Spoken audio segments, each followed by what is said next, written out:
ഞാൻ രാവിലെ ദോശ ഉണ്ടാക്കിക്കൊണ്ടിരിക്കുമ്പോൾ കുട്ടികളെയും സ്കൂളിൽ കൊണ്ടാക്കിയിട്ട് ഒരാൾ വിശക്കണമെന്ന് പറഞ്ഞിട്ട് കയറി വരുന്നു.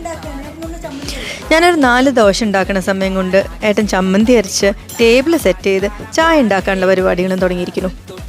തെറ്റിദ്ധരിക്കേണ്ട, സാമ്പാർ ഏട്ടനല്ല, ഞാൻ തന്നെയാണ് ഉണ്ടാക്കിയത്. ഈ ചായക്ക് ഞാനിട്ട പേരാണ് ഉടായ്പ ചായ. മൈക്രോവേവിൽ പാല് ചൂടാക്കി വെള്ളത്തിനകത്ത് തേയിലയിട്ട് അടിയോടടി അടിക്കണോണ്ടാണോ ആവോ സ്വാദുണ്ട് കേട്ടോ ചായക്ക്. ഈ ബ്രേക്ക്ഫാസ്റ്റ് കഴിക്കാനിരിക്കുമ്പോഴാണ് കേട്ടോ ഞങ്ങൾ ഏറ്റവും അധികം സംസാരിക്കുന്നത്. കുട്ടികളും വീട്ടിലില്ല, പിന്നെ ഞങ്ങൾ ഓഫീസിൽ കയറുന്നതിന് കുറച്ച് മുന്നേ ഉള്ള സമയം. ഭക്ഷണം കഴിച്ചു കഴിഞ്ഞിട്ടുണ്ടെങ്കിൽ മധുരം കഴിക്കണം എന്നുള്ള ദുഷിയിലുള്ള എല്ലാവരും ഇവിടെ കമൻറ്റ് ചെയ്യണം കേട്ടോ. നമ്മളൊക്കെ കുട്ടികളായിരിക്കുമ്പോൾ ആകെ ഒരു തരത്തിലുള്ള പ്ലം കേക്ക് കഴിച്ചിട്ടുള്ളൂ.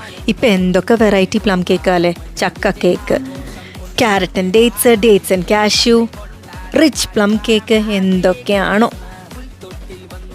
പറയേണ്ട പറ്റില്ല കേട്ടോ. എല്ലാ കേക്കുകളും ഒന്നിനൊന്ന് വെച്ചായിരുന്നു.